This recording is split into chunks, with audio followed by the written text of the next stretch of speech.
只係我希望咧係大家係一個理性嘅討論。今日我睇到係真係達至到，我覺得都非常好。呢個係主持嘅英明啦。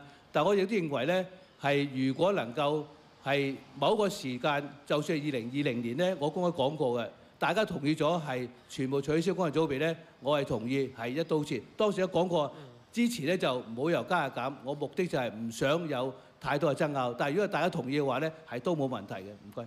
好啦，咁啊就陳家樂一發言嘅時候咧，必然有啲新嘅意見。咁啊原因咧就係大家近期嘅喺報章上面咧，亦都係睇到啦，就係佢哋對呢個方案咧係有多少係異於方剛同埋何中泰嘅睇法嘅。點睇啊？陳家樂。頭先就何中泰議員話香港市民好理性，大家可以係求同存異討論問題。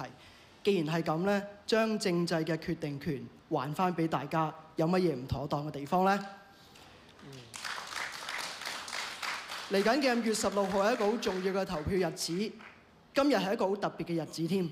除咗係兒童節，亦都係復活節，亦都係基本法頒布嘅20週年。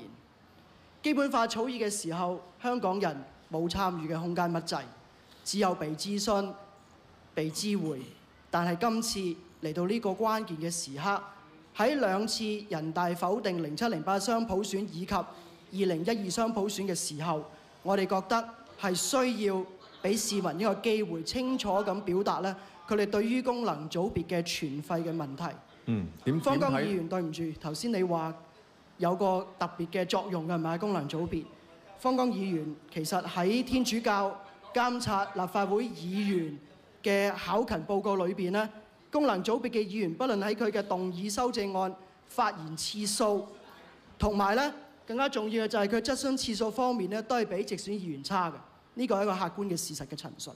另外一點咧，方議員喺同樣嘅報告裏邊咧，亦都好遺憾話俾你知，事實上閣下咧喺投票時候咧係不在場嘅最多嘅一個議員，係達到30.8%、31.5%。另外一位咧就係你嘅黨友張宇人，不在場咧係30.8%。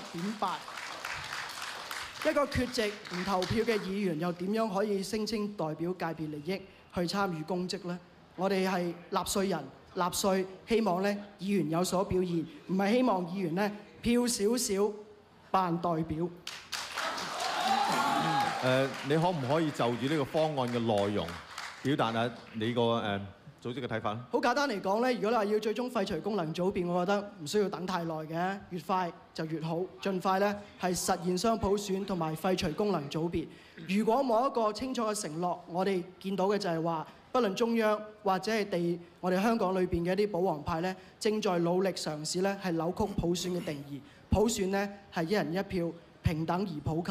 唔可以有功能組別嘅存在，擴張所謂功能組別嘅基礎本身呢，唔係一個邁向普選嘅方向。對唔住。至於終極普選大聯盟嘅方案，我只係想覺得，不如咁啦。今日如果傾得到嘅話，在座2位功能組別議員一齊簽署呢一個嘅終極普選聯盟。首先承諾廢除功能組別先，好唔好啊？好，咁啊，2位議員想唔想回應啊？陳家樂剛才嘅睇法。我想回應一下陳家樂頭先佢講嗰啲statistic 即係嗰啲統計數據咧，大家要明白到一個議員係冇真係做到嘢咧，係你大家睇到嘅。做嘢咧，首先咧我就話你啲後生嗰啲，我明白你嘅意向，但我希望你收埋你嗰啲咁嘅廣告紙啦，係咪先？呢啲咁嘅嘢咧。我話啫，俾一方議員繼續講。你出席幾多次，投票幾多次咧，係唔代表你真係有冇心過做嘢嘅。我亦見到好多地區直選嘅議員咧，就喺個投票嘅3分鐘咧，就出嚟點一點數，咁就走咗去啦。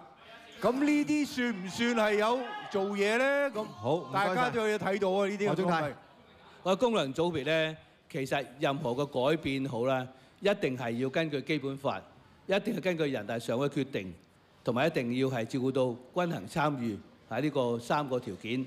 但係我哋都覺得係，如果話係而家一定係要取消晒功能組別咧，你可能係剝奪咗某啲人士市民咧，佢或者係要求另外選擇。嗱，其實有3個選擇嘅，所以唔好簡單睇個功能組別全廢。首先為一人一票係第一個模式啦，可以話係即係全部冇晒功能組別，一人一票。第二咧都係一人一票，不過又有功能組別喺度，你選擇功能組別嗰票，或者係地區選舉嗰票。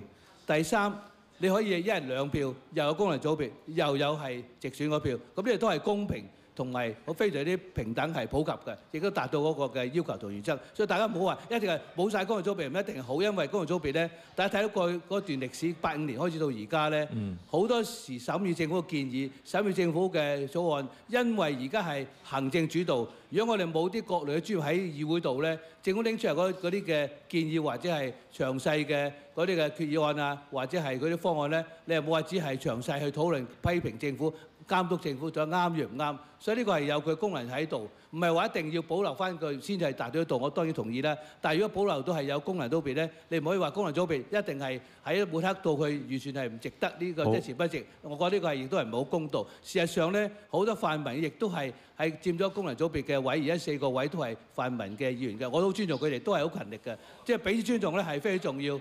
嗱，我都做過年青人嗰時，我都係爭取理想，但係始終某天咧，你都係好似幾位老人家一樣，你都係何議員，你唔明白嘅地方咧，呢個唔係年青人與長者嘅一個矛盾嚟嘅，亦都唔係話咩80後80前嘅一個爭拗，只係講緊係咪政治上大家人人平等咁解啫。頭先講嘅各種方法，如果你能夠講得出、講得到，政治上人人平等嘅話咧，咁我相信大家就會服氣好多嘅。其實我哋咧設計個方案嘅時候都拗晒頭。即係點樣可以做到咧？就既有公平公正嚇，即係平等，而又可以有功能組別咧。我哋諗唔到㗎，係冇一個方案做到嘅。咁所以我哋設計嘅方案就係要全港一個即係普選嘅名單，由嗰個咧去達到均衡參與，大家都去參選。你有能力嘅，你可以做得好嘅選舉公正嘅，你就贏咁。但係我哋嘅設計就係令到佢有2% 都可以得到一席，即係最尾嗰啲啦。當然係唔係講即係排頭嗰啲啦。咁呢個設計就令到多元嘅參與有機會。咁工商派或者係功能組別，而家現有嘅議員咧，現有嘅界別咧，其實佢可以透過呢個方法去入到立法會。當然呢個係要有市民嘅即係授權，由佢哋投票去支持啦。好。咁所以個方案就本身設計就係應該係多元可以參與，但係就絕對可以冇功能組別都可以達到呢個目的啦。好啦，咁我哋休息陣間先。咁第二個環節翻嚟嘅時候咧，我再大家再傾傾咧，就係馮偉華剛才講過所謂2% 就可以入局，其實功能組別嘅朋友歡唔歡迎咧咁啊？休息陣間先。